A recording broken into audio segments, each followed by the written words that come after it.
Ross Bjork will lead Ohio State into the next chapter of its athletic department. Lettermen Row is here to break it down after hearing from the current Texas A&M athletic director, Ross Bjork, from Ohio State president Ted Carter, and from outgoing Ohio State athletic director Gene Smith. That's the 40-year vet, Tim May. You already know that by now. That's Andy Backstrom. I'm Spencer Holbrook. Fellas, a lot to talk about here, but Ross Bjork is officially going to be the 9th athletic director in Ohio State history, Tim. It's crazy, isn't it? There have been almost twice as many presidents, maybe 2.5, 3 times as many football coaches, head football coaches. Yeah, and let's face it, in the press conference process, I think he won the day in terms of presenting himself, explaining himself to a certain extent, like with the Jimbo Fisher thing. You heard me ask President Carter. You haven't heard that in many years, in a long time, saying President Carter, but President Carter, when I asked him about that, how did he get past that aspect of it? And President Carter was satisfied with the answers he got from the whole Jimbo Fisher thing. And but the bottom line is, he's coming from a big-time athletic department and going to a bigger one, believe it or not. I mean, Texas A&M is nothing to sneeze at from the standpoint of facilities, finances, etc. But he's driven by this challenge to be the athletic director at Ohio State, the largest athletic department in the country. You got to give him kudos for that. And so he has a vision about what's coming in the future. One of those is clearly going to be some type of revenue sharing by players, I do believe, down the road. President Carter has the same kind of feeling about that deal. And so we'll see where it goes from there. But he's going to land with a lot. He's going to start this job with a lot of things on his plate, and we'll see where it goes from there. First and foremost is assessing his coaches, Andy.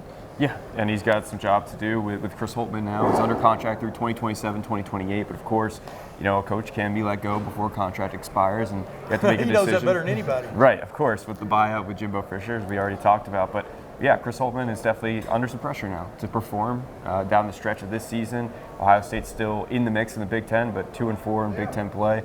There's going to be some pressure there to deliver over the last 2.5 months. He said he just met Chris Holtmann today. He's met Ryan Day. Already, previous Ryan Day was here for this press conference. He spoke very highly of Ryan and what he's done as a football coach at Ohio State. And you get the sense that there is a strong vote of confidence for Ryan Day going forward with this football program. Yeah, the quote exactly from Ross Bjork is, Coach Day, he's going to get it done, and it's going to be a lot of fun when we win those championships. That is pretty bold from Ross Bjork, but we saw him and he and others hand a championship trophy to Jimbo Fisher with an empty plaque on it. We've seen him hand out an extension to Jimbo Fisher after a 9-1 season. He is bold with his coaching moves, and some of them have not been correct. Some of them, in hindsight, have looked bad. Sticking up for Hugh Freeze amid NCAA investigations looked terrible when Hugh ended up on the phone with a prostitute. Yeah. Okay? As he pointed out. Hiring Kermit Davis as the head basketball coach and seeing him win 20 games in his first year at Ole Miss looked good in the first year, and then it looked bad in hindsight. Jimbo Fisher's extension after 9-1 again looked good, did not work out in hindsight. But one thing you cannot knock Ross Bjork for, he is bold. He is. Yeah. And this athletic department, I think, is going into a bolder future with him in charge, whether that it ends up being a good thing or not. And later, he delineated a little bit more later when we were talking to him on the side there, the whole horde of us, about the fact that, you look at Ryan Day, 3 straight losses to the team up north. He didn't bring that up, but I'm just saying, what we're talking about Ryan Day possibly being in the frying pan, so to speak. But as he pointed out, last-minute field goal goes left, or Ohio State probably – at least Ohio State plays for the national championship, probably wins the national championship. So you don't just look at something and go, this number and this number say this. You look at the whole situation, which is very interesting when it comes to football, which has lost its last 2 games of the season, the last 2 seasons. Those are the only 2 games they've lost, those 2 seasons. But those games were for championships. And as he was asked in that same conversation, how do you judge coaches at Ohio State? Because Ohio State is the elite. You judge them by contending for, but more importantly, winning championships, or at least being in the running for championships. And so that's the bar. I mean, Gene Smith says the same thing, right? And then it comes down to those fine lines. Well, this guy's doing a hell of a job here.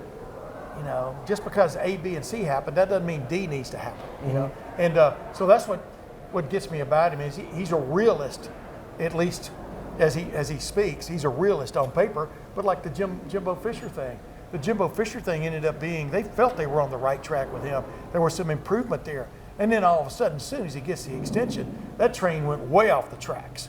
And so now what do? Do you keep pouring finances, resources down that tube, or do you go for it down that personnel tube, or do you go for another direction? He had to step up to the microphone. He knew he was swallowing hard as much as anybody else and saying, in essence, we made a mistake here. It's going to cost us $75 million, but we got to get football back on track. Yeah, one of the things that I thought was the most interesting was one word that Ross Bjork said down here on this stage that's now being torn down. He said the word momentum when I asked him specifically about how he evaluates coaches that he didn't hire. Think back to the Zoom call he had with reporters when he fired Jimbo Fisher and decided to pay $76 million to tell this guy to go away. And he said, I didn't feel the program had momentum. Right. If nothing else, Ross Bjork wants momentum from the program. The football program right now has momentum. Despite the 2 losses, despite 3 losses to Michigan, 2024 is slated to be the Buckeyes' year to a lot of people. The football program has momentum. Do all 36 programs have momentum? I think that's what Ross Bjork wants to see more than anything right now as he begins his evaluations of these programs. Momentum. If you have it, you're probably in good standing with your new athletic director who did not hire you. If you don't, you probably don't have good standing with your new athletic director who did not hire you. Yeah, I think he's adaptable. He's a realist, as Tim says. I think one thing that came out of this conversation is, look, he's made some changes, right? He takes ownership of the decisions he's made, the good ones and the bad ones. As far as the Jimbo Fisher contract goes, he says, he was asked about contract extensions in general. He says, incentivized-based contracts going forward for extensions is something he's probably looking at more. The days of 10-year guaranteed contracts are probably gone now. Look at the Elko deal. Right. It looks a lot like what he just described down there. Exactly. He did also mention that he felt some guilt, leaving Mike Elko in that process. He said the timing for that was not ideal. Then again, he said that the bus only stops for Ohio State. I guess this is the 9th time the bus has stopped for Ohio State, and so that timing was ideal for him to take this job. As you said, Spencer, he's bold in what he does as an athletic director and as an administrator. He seems like he's learned from some of the missteps. He's only 51 years old, which creates a bit of a runway, as President Ted Carter said, for him to have this role for quite a long time, just as Gene Smith did. And I think that has to give people a lot of hope, not only because of what he can do with the programs at Ohio State, but also what he can do as a voice in college athletics. He talked about how he felt like the NCAA system and the structure right now is antiquated. He wants to deconstruct that, be part of that process. We know Ohio State can be as a Big Ten power, but also as a power in college athletics. And I think he's on board with Charlie Baker's proposal for those higher resource institutions to be kind of a separate branch and be treated a little bit different with maybe different rules. Yeah, but as he indicated, but to stay within the aegis of the NCAA, right? As opposed to just striking out on your own with a whole new way of doing things. I mean, I thought that was very important too, is to hear that come out of his mouth. That you still want to be part of this big club, but the big club, the leadership, et cetera, of the big club has got to change. And President Carter feels the same way. You can tell that. And he was asked pointedly by, I think it was Doug Maurice. I'm not sure, but the bottom line is, shouldn't Ohio State have a bigger say in I'm talking about President Carter was, in the direction of the Big Ten than maybe some of the lesser programs? And there are lesser programs within the Big Ten. Yep. Some of them whom just look like they're almost happy just to be in the Big Ten. So leeches afoot. Well, not leeches, but just Ohio State, look at the TV ratings. Mm-hmm. Just that. For football, Ohio State drives the bus. Michigan is back on that bus, driving it a little bit. Penn State, but there are other programs that don't turn on television sets, and that's part and parcel to where everything is going, where everything has been for a while now, and where it's really taking off to. And even President Carter said, you don't lord over things, but you have a bigger say in the direction of things. And I think that's what we're going to see down the road from Ohio State and maybe a couple other programs, is flexing their muscles even more. The other thing that I think is important that we have to touch on here in the rapid reaction video, Ohio State has a lot of people saying that it does not do a good enough job in NIL.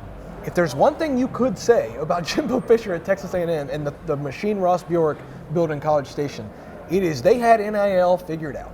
And it probably came at the expense of a lot of culture. And so he said in the last couple of years, he's learned that you have to start with culture and then build with NIL. That is exactly how Ryan Day wants to build his program. I sense alignment from past missteps that Bjork made on the NIL front. That he can correct those at Ohio State and team up with Ryan Day and become an NIL power. Ryan Day wants that. The program wants that. The people at Ohio State and the Board of Trustees who are sitting down there, the suits, they want that. The new suit, Ross Bjork wants that. Gene Smith, the fan base. The alignment can be there on the NIL front. And if Bjork is good for anything, and I'm not saying he's only good for one thing, but if he's good for anything, it's figuring out an NIL apparatus that will work for now and in the future. And I think if you're Ohio State, you hope that Bjork learned from his mistakes on the NIL front at Texas A&M, and you hope that he takes those lessons, teams up with the Block O on the chest plate, and goes with it into the future of NIL. I got to go to Andy first. No, well, okay. No, go to you got it. Well, I use the racing analogy. It's, in my opinion, it's always been, as the old saying goes, it's easier to slow a fast driver down than to speed up a slow driver. Mm-hmm. You know, Texas A&M was a fast driver into the NIL frontier. In a lot of ways. And set a lot of, But the bottom line is, this is legal now, we're going for it. Mm-hmm. I mean, there's something to be said for that, in my opinion, because some people have to go out there and knock down the guardrails, so to speak, that used to exist that aren't there anymore. Where there have been people who have imaginarily thought that those guardrails are still around when in fact they're not.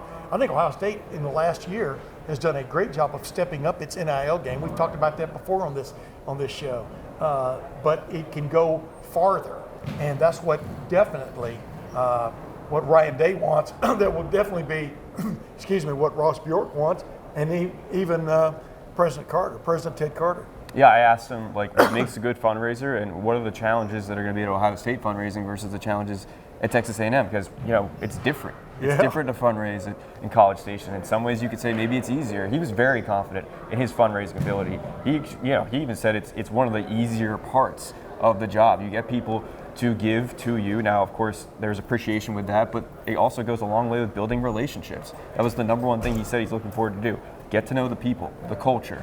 And he made a big point about it. He's going to be around these parts starting around March 1 as he finishes up things at Texas A&M and then comes here and learns under Gene Smith, who is still the boss until the end of June. And he's going to try to learn the culture and learn the people, and that's the start of building those relationships. You get the sense that he's going to be around the buildings at the different events, trying to get to know Ohio State. And I think that's going to be a huge part of it because, I don't know if it's a one-to-one from Texas A&M to Ohio State, but he seems very, very confident that he'll be able to replicate that fundraising success. Yeah, he made the point that, he talked about fighters and champions or the people who are the elite. He kind of put Texas A&M in that realm of the fighter part, whereas he looked at Ohio State as the elite that you're fighting to get to. That was an interesting, I think, comment from him during this, because it is a step up for him in terms of just the size and scope of Ohio State's athletic department compared to Texas A&M, which has 16, 18 varsity sports. This is double that in all kinds of ways, and they all what they run on, and I'll use my racing analogy again, is what race cars and major college sports programs all run on, is money coming in, and so that, in that regard, he's a hell of a hire. Except it's different from what I called it on an earlier show here of passing the plate, which is what they did at Texas A&M whenever they need anything, because you got all these big time donors down there who are just itching to be part of it. And at Texas A&M, you quite literally can check the price of oil and find out where the athletic department is going. In a lot of ways, you look at the price of oil, Texas A&M has one of the largest endowments of any university in the world.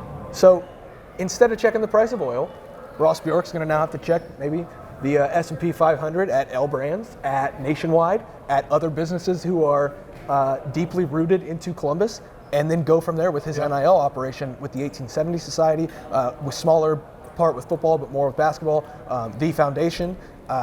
those are going to be part and parcel to what Ross Bjork does at Ohio State and how he handles his business. Lettermen Row will be there to cover every aspect of this as Ohio State ushers in a new era of its athletic department. Ross Bjork, the 9th athletic director in the history of Ohio State athletics. Tim May, the 40-year vet. He just heard from Ross Bjork, Ted Carter, and Gene Smith. He'll have full coverage of that at lettermenrow.com. Andy Backstrom as well, and me, Spencer Holbrook. Thanks for watching. Thanks for listening to this rapid reaction as we break down Ross Bjork's hiring at Ohio State. We'll see you guys over at lettermenrow.com, where you can get all of our coverage first month for $1.